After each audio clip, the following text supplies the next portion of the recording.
Salut tout le monde, j'espère que vous allez tous très bien et que vous êtes prêts pour notre affaire criminelle du jour. Et l'affaire que l'on va décortiquer ensemble aujourd'hui fait déjà énormément de bruit depuis la fin des années 80, mais elle n'a pas fini de faire parler d'elle, car la série télé Monsters du réalisateur Ryan Murphy vient tout juste de lui consacrer sa toute nouvelle saison qui va sortir sur Netflix. Ce qui fait énormément débat dans cette affaire, c'est de savoir si les coupables devraient être remis en liberté ou non. Les avis sur le sujet divergent énormément et c'est probablement l'une des affaires criminelles ayant le plus divisé. Bref, je ne vous en dis pas plus et je vous laisse dès à présent vous installer bien confortablement pour notre affaire du jour.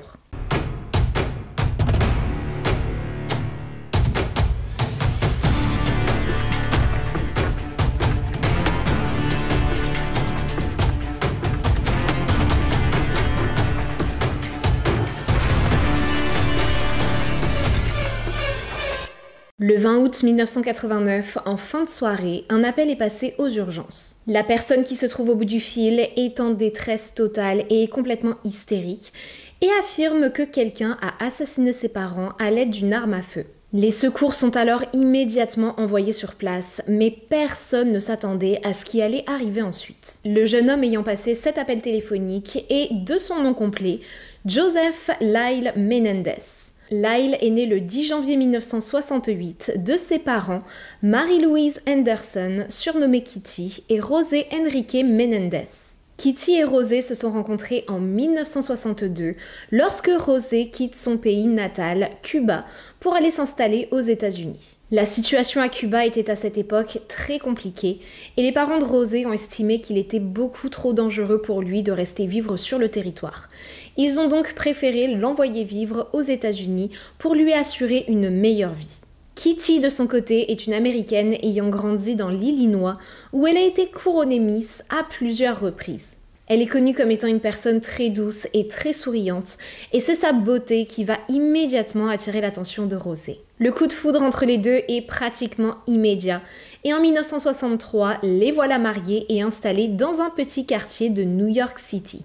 Sur place, José poursuit des études en comptabilité, et sa femme Kitty, de son côté, travaille en tant qu'enseignante. En 1968, le couple accueille donc son premier enfant, Lyle, et 2 ans plus tard, alors qu'ils quittent leur résidence de New York pour aller s'installer dans le New Jersey, leur famille s'agrandit de nouveau lorsque Eric Galen Menendez vient au monde le 27 novembre 1970. La famille va passer un petit peu plus de 15 ans dans le New Jersey, où José, qui a entre-temps terminé ses études, a trouvé un emploi en tant que chef d'entreprise pour un label de musique. José a toujours été un immense passionné de musique et le management était définitivement quelque chose qu'il avait naturellement en lui.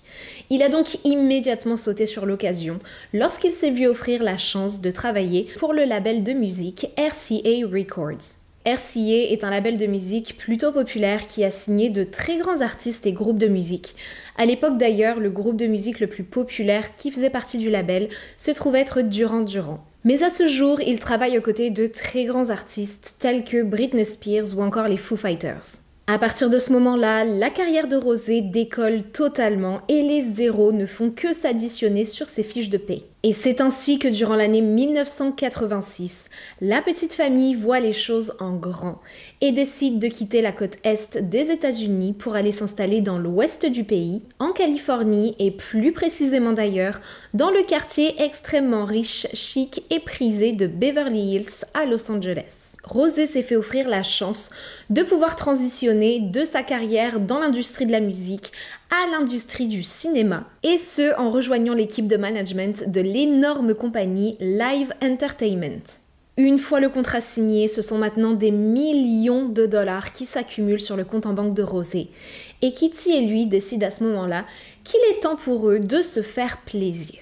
Ils s'offrent alors la maison de leurs rêves, une immense villa localisée sur l'avenue Elm, comprenant pas moins de 7 chambres avec piscine, terrain de tennis privé, ainsi qu'une maison d'hôtes sur 2 étages. Pour vous donner une petite idée, durant l'année 1986, José et Kitty ont déboursé environ 4 millions de dollars pour l'achat de cette maison, mais aujourd'hui, la villa en vaut pas moins de 20 millions. Les 2 frères, Lyle et Eric, grandissent donc dans un environnement en apparence idéal.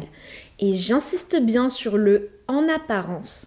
On va revenir là-dessus un petit peu plus en détail après. Ils ont accès à la meilleure éducation possible, portent des vêtements et bijoux de luxe, se promènent à bord des plus belles voitures et leurs parents s'assurent qu'ils ne manquent jamais de rien. José, le père de famille, est une personne extrêmement compétitive. Il a dans sa jeunesse fait partie de plusieurs équipes sportives, telles que la natation ou encore le football, et a toujours insisté sur le fait que ses fils devaient être les meilleurs et exceller dans absolument tous les sports qu'ils pratiquaient. Et c'est justement au tennis qu'ils vont tous les deux s'avérer être particulièrement bons. Ils se passionnent très rapidement pour ce sport et Kitty et Rosé vont investir énormément de temps et d'argent pour faire de leurs fils de véritables champions dans cette discipline. Et c'est d'ailleurs la raison pour laquelle leur terrain comprenait aussi un cours de tennis privé.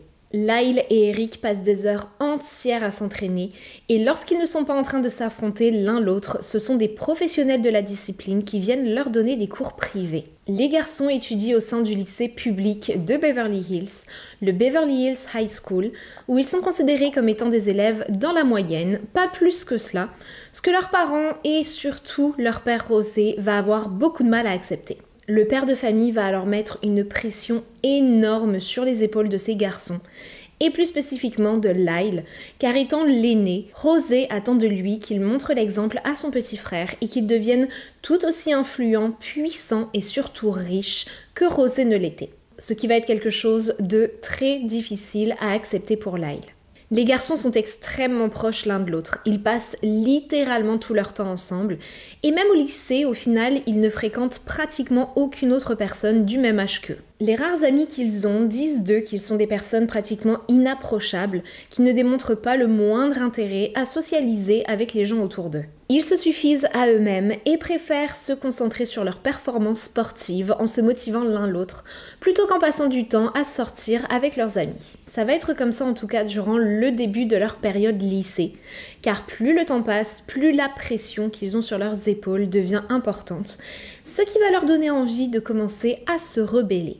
Ils vont alors tous les deux se mettre à fréquenter un petit groupe de garçons de leur lycée qui ne se trouvent pas être nécessairement les meilleures influences possibles, car avec eux, ils vont commencer à commettre des petits crimes. Le groupe de garçons va notamment décider de cambrioler un soir le domicile de l'un de leurs amis, en s'introduisant chez lui en plein milieu de la nuit et en récupérant tout l'argent et les bijoux de valeur qu'ils pouvaient trouver. Et étant plutôt fiers de leur butin et de ne pas s'être fait prendre, les deux frères Lyle et Eric décident de remettre cela quelques jours plus tard en cambriolant de nouveau une demeure de Beverly Hills, mais cette fois-ci juste tous les deux. Ils n'en disent pas un mot au reste de leurs amis. Et lors de ce second cambriolage, ils vont voler à la victime pas moins de 100 000 $, ce qui est totalement ridicule quand on y pense, car Lyle et Eric n'avaient aucunement besoin de cet argent, car ils vivaient au milieu d'une fortune absolue. 100 000 $ pour eux, c'était littéralement de l'argent de poche.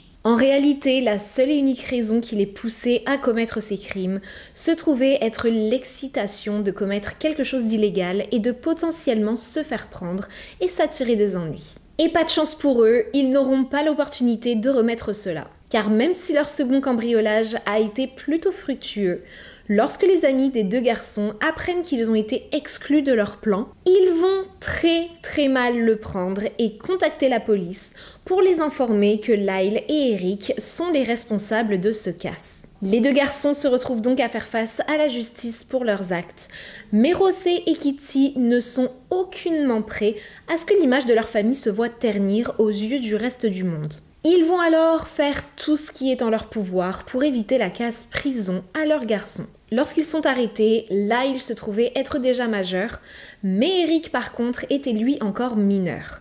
Et José va prendre avantage de cette situation et jouer là-dessus. Il demande alors à Eric de bien vouloir encaisser la faute à 100%, tout en sachant très bien qu'il ne recevrait aucune condamnation pour cela et éviterait ainsi la casse-prison à son frère. Et grâce à cela, Lyle s'en sort totalement indemne, tandis que son petit frère de son côté reçoit des heures de travaux d'intérêt généraux, ainsi que plusieurs sessions de thérapie aux côtés d'un docteur très réputé de Los Angeles, le médecin Jérôme Oziel. Et retenez bien ce nom car il va revenir un petit peu plus tard dans notre affaire. Au final, ce qui ne devait être qu'une dizaine de rendez-vous entre Eric et le docteur Oziel va devenir quelque chose de constant et de récurrent dans la vie d'Eric et de son frère Lyle aussi, car les deux garçons vont tous les deux commencer à avoir un suivi régulier avec le thérapeute. Ils vont tous les deux réaliser à quel point ces rendez-vous sont importants pour eux et leur font du bien.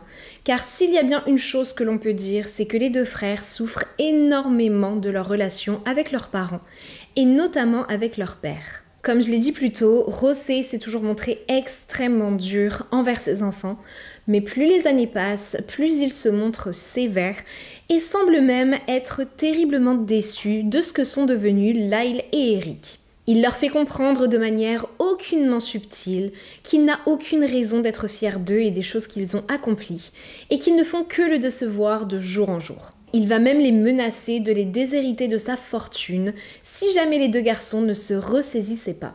Lyle et Eric vont très brièvement se confier sur leur relation avec leur père lors de leur session de thérapie, mais ils ne vont jamais réellement rentrer dans le vif du sujet. D'un point de vue extérieur, José et Kitty respirent la réussite et de très nombreuses familles autour d'eux rêvent secrètement de pouvoir un petit peu plus leur ressembler et d'avoir le même mode de vie. Sauf que ce qui en apparence semble être un véritable conte de fées cache en fait une réalité bien plus sombre. La vie au quotidien derrière les murs de l'imposante villa n'était pas aussi idyllique qu'elle en avait l'air. José et Kitty avaient énormément de problèmes au sein de leur mariage et le tempérament de feu de José n'aidait aucunement à la situation. Au travail, il n'était pas particulièrement apprécié de ses employés et j'irais même jusqu'à dire que certains d'entre eux le détestaient du plus profond de leur cœur. Il n'était pas rare pour José de se mettre à hurler sur le premier venu ou encore de virer du jour au lendemain et sans la moindre explication certains employés. Il était littéralement craint de tous et semblait adorer ce sentiment de pouvoir que cela lui procurait. Et à côté de cela, il avait de très nombreuses relations extra-conjugales. Et je ne parle pas là d'aventures d'une nuit, non. Pour certaines d'entre elles, il les entretenait depuis déjà de longues années. Personne n'a jamais été capable de savoir si Kitty était au courant de cela ou non, mais beaucoup des proches du couple pensent qu'elle était tout à fait consciente de cela, mais restait cependant aux côtés de José pour préserver sa famille et surtout pour continuer de profiter de ce train de vie luxueux dont elle avait toujours rêvé. Kitty ne gagnait même pas un quart du salaire de José. Donc si elle décidait de se séparer de lui, il lui faudrait dire bye bye à la villa avec piscine, aux vacances extravagantes à travers le monde et aux vêtements de haute couture. Mais au vu de son tempérament et de sa personnalité, il était très difficile pour quiconque d'imaginer Kitty se séparer de José. Elle était bien trop attachée à tout ce qu'il pouvait lui offrir. Mais la relation entre Kitty et ses fils n'était pas non plus des meilleures. Lorsqu'elle se retrouvait à devoir prendre position entre l'un des garçons et son mari, elle se retrouvait toujours dans le camp de José, peu importe la situation. Son mari avait toujours raison et ses enfants toujours tort. Ce qui, comme vous pouvez tout à fait l'imaginer, était quelque chose de très difficile à vivre pour Lyle et Eric, qui ne comprenaient aucunement pourquoi leur mère ne les défendait jamais. Maintenant que vous avez une petite vue d'ensemble sur les membres de la famille Menendez, nous allons retourner à cette fameuse soirée du 20 août 1989, lorsque les services d'urgence reçoivent un appel provenant de la villa de la famille. Yes, police. What's the problem? What's the problem? What's the problem? Someone killed my parents. Pardon me? Someone killed my What? Who? Are they still there? Yes. The people... No. Were they shot? Hey, man, were they shot? Yes. They were shot? Yes. 102 response, 722 North Elmore. What happened?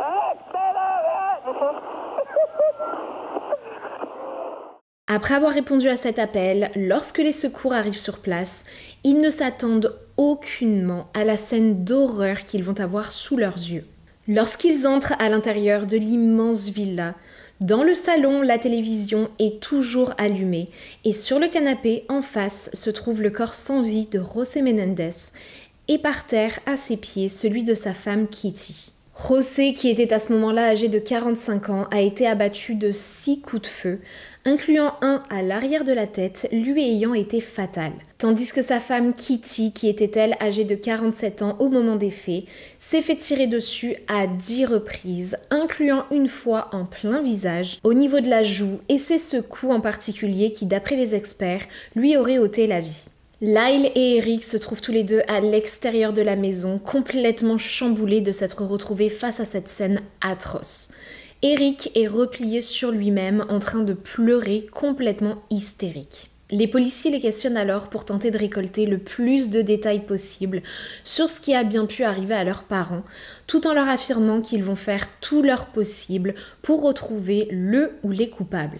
Les deux frères expliquent alors avoir été absents de la maison toute la soirée et s'être retrouvés au cinéma en train de visionner le film Batman de Tim Burton qui était sorti quelques semaines plus tôt, avant de se rendre au centre de convention de Santa Monica pour un festival culinaire. Et c'est lorsqu'ils sont rentrés à la maison sur les coups de 22h30 qu'ils ont découvert avec horreur les corps sans vie de leurs parents et ont décidé de contacter immédiatement les secours. Lyle partage alors aux policiers sa théorie selon laquelle ses parents, et plus spécifiquement son père, se trouvaient régulièrement en contact avec des personnes dangereuses, faisant même partie de la mafia. Il est donc tout à fait possible, d'après lui, que son père ait tout simplement mis son nez dans une affaire dont il aurait mieux fait de rester éloigné, et que ce soit cela qui ait signé son arrêt de mort. Les policiers prennent donc note de tous ces détails et rassurent les garçons en leur affirmant qu'ils vont faire tout leur possible pour résoudre ce crime le plus rapidement possible. C'est ainsi que Lyle et Eric Menendez, qui sont respectivement âgés de 21 et 18 ans,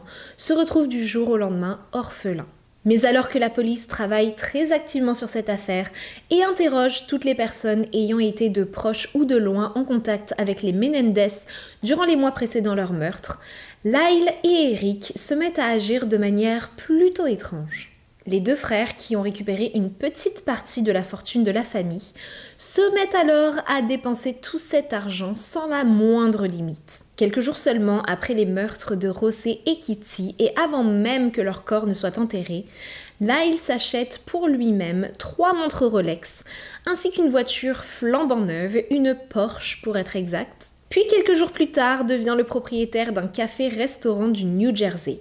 Tandis que son petit frère dépense lui sans compter dans de nouveaux vêtements de luxe, une nouvelle voiture et engage un coach de tennis à temps plein pour l'entraîner avant ses prochaines compétitions. Lyle va même décider d'ouvrir sa propre compagnie d'investissement et commencer à engager d'anciens camarades de classe pour se joindre à son projet. Et malgré les horreurs qui viennent de s'y dérouler, les deux frères décident de ne pas revendre la villa familiale, mais ne vont pas pour autant y vivre. Ils la laissent abandonnée et vide et s'offrent chacun un appartement luxueux situé dans le même immeuble de Marina del Rey, un quartier de Los Angeles très luxueux.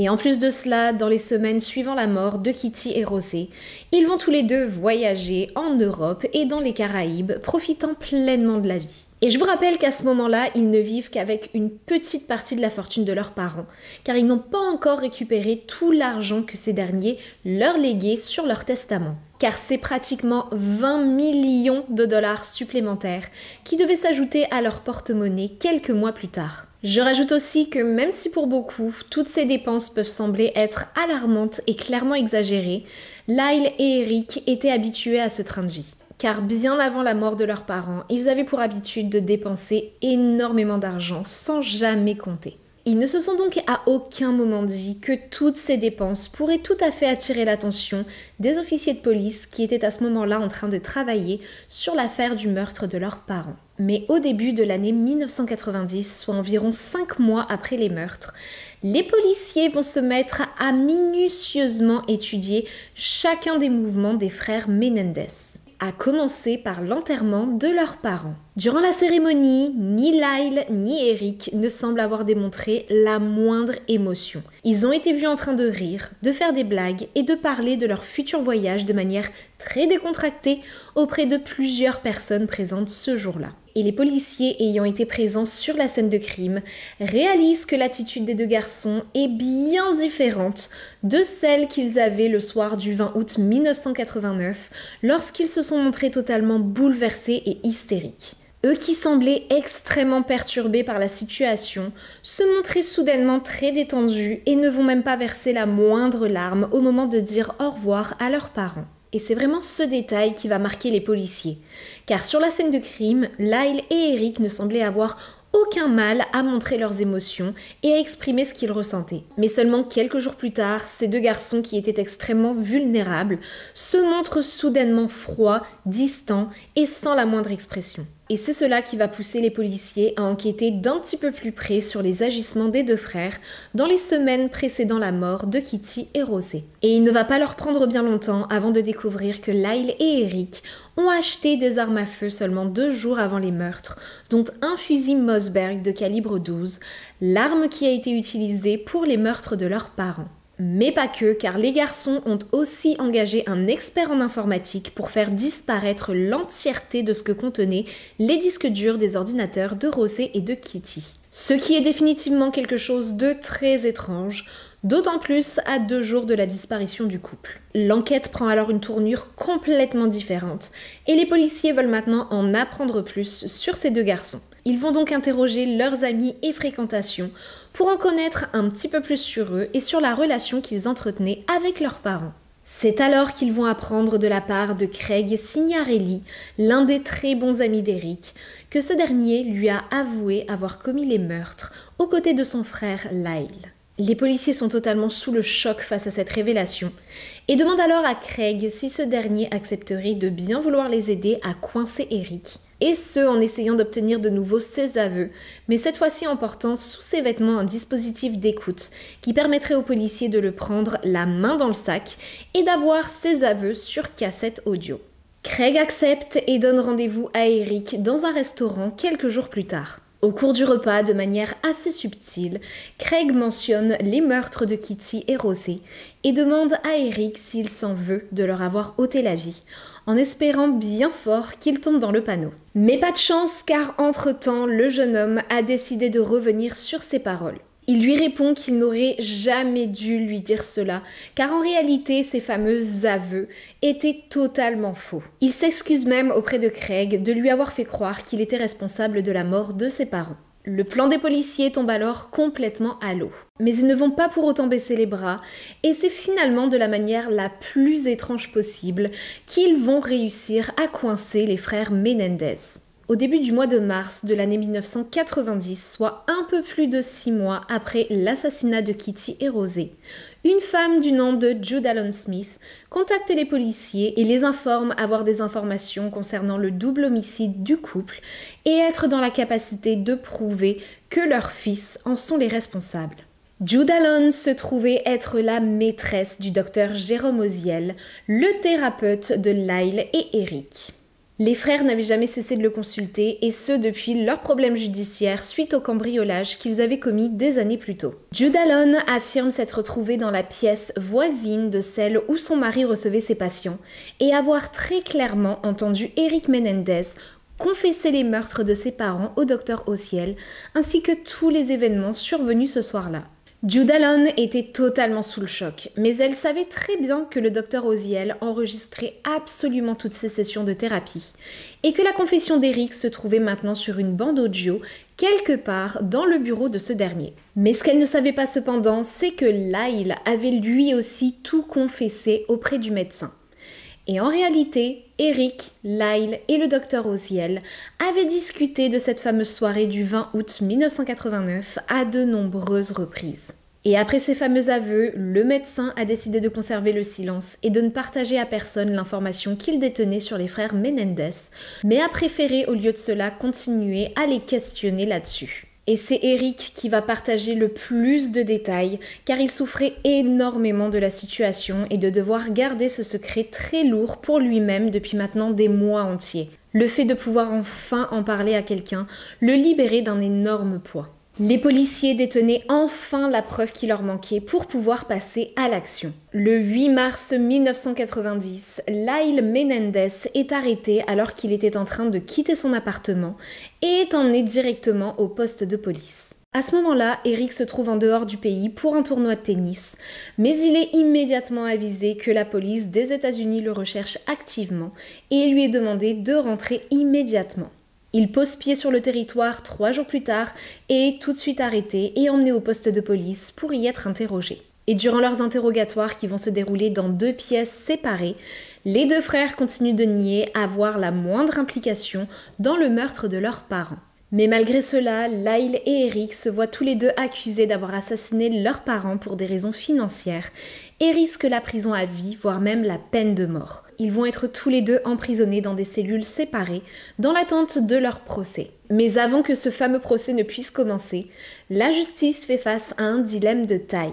Car la façon dont ils ont obtenu les aveux des 2 frères se trouve être via les enregistrements du docteur Oziel, enregistrements obtenus lors de ces sessions de thérapie qui sont supposées être entièrement confidentielles et qui ne peuvent donc être utilisés contre le patient, même lors de circonstances telles que celle-ci.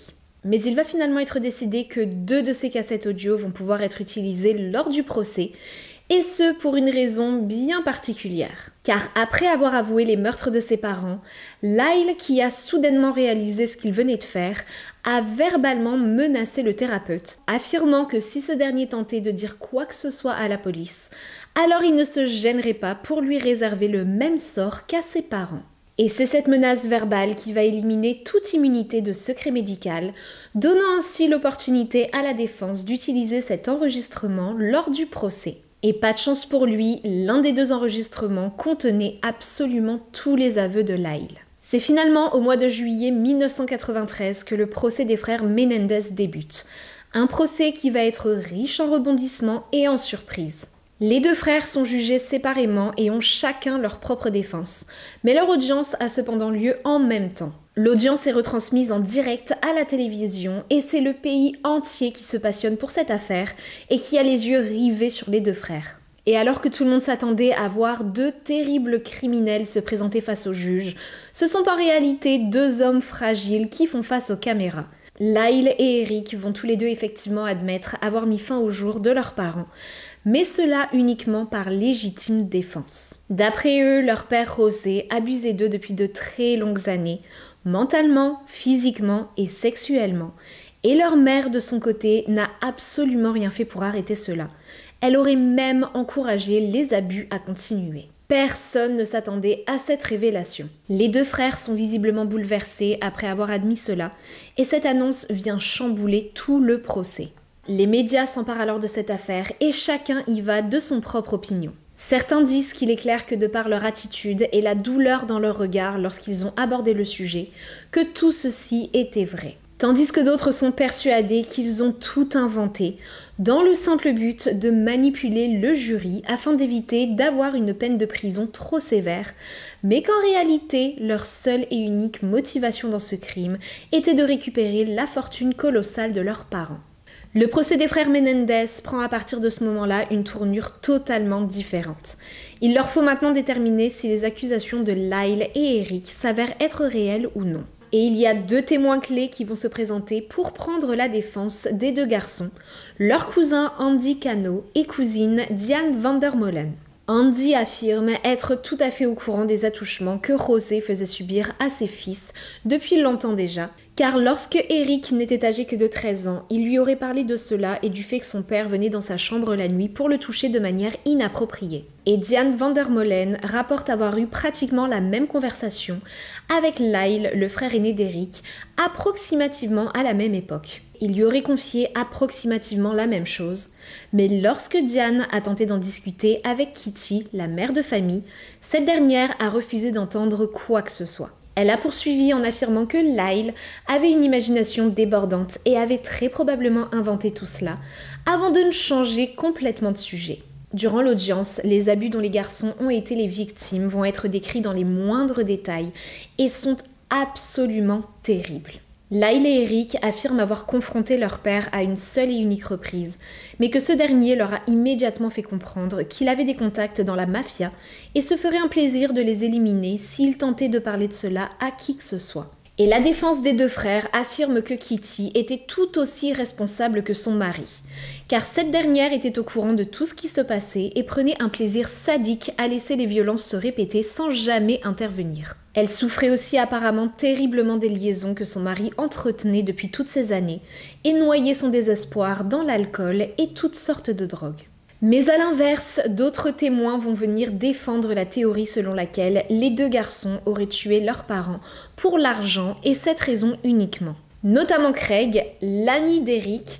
Vous vous souvenez, c'est celui qui a tenté d'aider la police à obtenir ses aveux en portant un appareil d'enregistrement sous ses vêtements. Eh bien, ce fameux Craig va révéler que des années plus tôt, Eric et lui avaient écrit ensemble un scénario juste pour le plaisir d'écrire qu'ils avaient nommé Friends. Et à l'intérieur de ce fameux scénario, le personnage principal assassinait ses propres parents qui étaient deux personnes extrêmement riches dans le simple but de récupérer leur fortune et vivre sa meilleure vie. Plutôt familier, n'est-ce pas ? Kitty aurait aussi apparemment confié, lors d'une conversation avec le docteur Oziel, être totalement terrifiée de ses propres fils.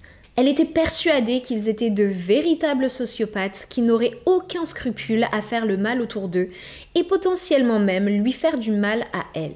Il a même été ajouté qu'elle avait pour habitude de verrouiller la porte de sa chambre chaque nuit avant d'aller dormir, de peur que les garçons ne s'introduisent dans la pièce et ne tentent de lui faire du mal.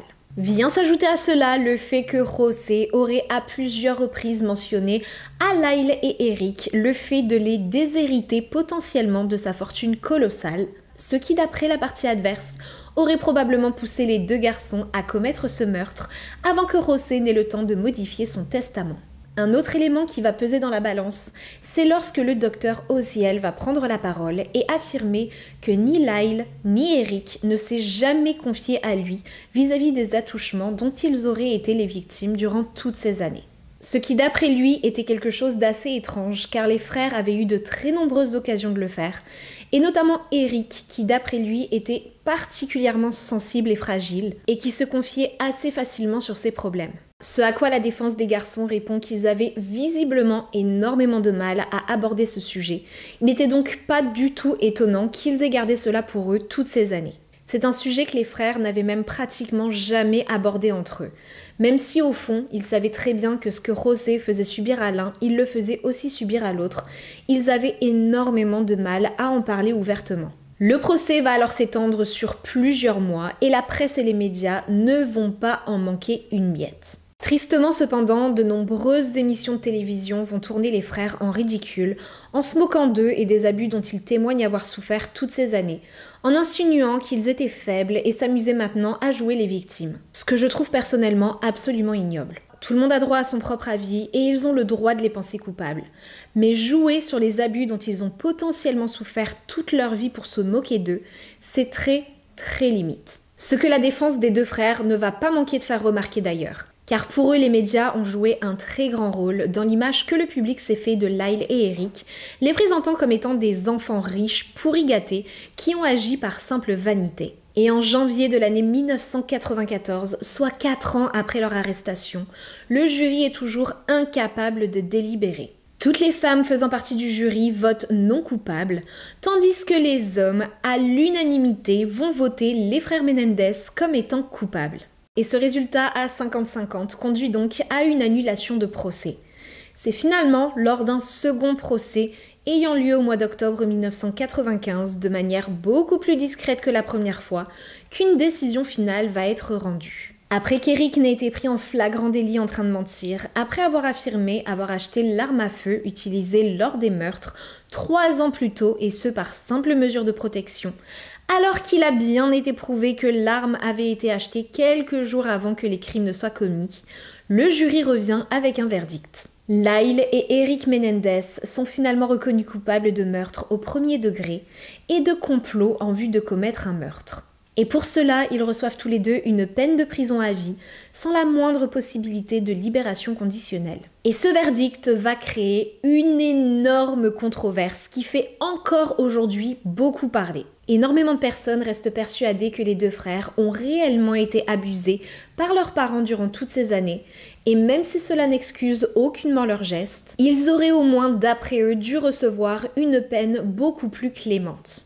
Et aujourd'hui plus que jamais, cette affaire fait de nouveau parler car de nouveaux éléments viennent s'ajouter à l'enquête, et notamment une lettre écrite par Eric destinée à son cousin Andy Cano lorsqu'il n'avait que 13 ans, lettre qui a été retrouvée par la mère d'Andy. Et à l'intérieur de cette lettre, qui est extrêmement explicite, Eric décrit à son cousin les horreurs et attouchements qu'il subit de la part de son père, et dit, et je cite, « Je ne sais jamais quand ça va arriver et ça me rend fou. Chaque nuit, je reste éveillée de peur qu'il ne vienne dans ma chambre. Ça continue de se produire, mais c'est pire encore qu'avant. » Et cette lettre pourrait aujourd'hui faire pencher un jury en faveur d'une libération sous conditionnelle ou même d'une réduction de peine si jamais un troisième procès venait à être envisagé. Mais ça n'est pas tout, car un homme du nom de Roy Rosello Diaz, âgé aujourd'hui de 54 ans et ancien membre d'un groupe de musique appelé Menudo, est lui aussi récemment sorti du silence pour accuser José Menendez d'avoir abusé de lui. José a, je vous le rappelle, travaillé dans le milieu de la musique pour le label RCA Records, label qui représentait notamment le groupe Menudo, dont Roy faisait partie. Roy, qui était à l'époque âgé de 14 ans, affirme que José l'aurait un soir emmené à bord de sa limousine avant de lui offrir de l'alcool et de l'emmener dans une chambre d'hôtel pour le violer. Cette accusation n'a pour le moment pas encore été prouvée, mais ce qui est certain, c'est que si tout cela était sorti à l'époque du procès, il est tout à fait possible que le verdict ait été différent. Entre tous ces éléments qui s'ajoutent les uns aux autres et les consciences de nombreuses personnes qui s'ouvrent sur la manière dont cette affaire a été traitée à l'époque, il n'est clairement pas impossible de voir cette affaire réouverte très bientôt. À voir maintenant ce que l'avenir réserve pour les frères Menendez. Et depuis les années 90, ce sont de très nombreux livres, documentaires, reportages, films et séries télé qui ont vu le jour concernant cette histoire, en faisant très probablement l'une des affaires criminelles les plus médiatisées. Et c'est ainsi que se conclut notre vidéo du jour dédiée à l'affaire des frères Menendez. En règle générale, j'essaie d'aborder des affaires criminelles un petit peu moins connues que celle-là sur ma chaîne, mais je vous avoue qu'avec toutes les nouvelles informations qui sont sorties ces derniers mois, je n'ai pas pu m'empêcher d'en parler car comme tout le monde, j'ai vraiment hâte de voir si tout cela va impacter le verdict qui avait été rendu en 1995. J'ai hâte en tout cas de savoir ce que vous en avez pensé et d'avoir vos retours sur cette affaire, donc n'hésitez pas à me laisser vos opinions en commentaire. Et si ça n'a pas encore été fait, n'oubliez pas de vous abonner à ma chaîne, d'activer la petite alarme pour être informé des futures publications de mes vidéos et de laisser un petit j'aime sur cette vidéo si vous l'avez appréciée. Et avant de vous laisser, je tiens juste à vous prévenir qu'il est tout à fait possible qu'il y ait une petite période d'inactivité sur ma chaîne, car techniquement, d'ici au 15 septembre, au 20 septembre à peu près, je devrais être devenue maman. Donc je vais avoir beaucoup de choses à gérer de mon côté et je n'aurai donc pas la possibilité de travailler sur une autre vidéo tout de suite. Mais ne vous en faites pas, le rythme va revenir et je reprendrai le travail dès que possible. Merci encore d'avoir été présent et je vous dis à très bientôt pour d'autres affaires toutes plus glauques les unes que les autres. Bye!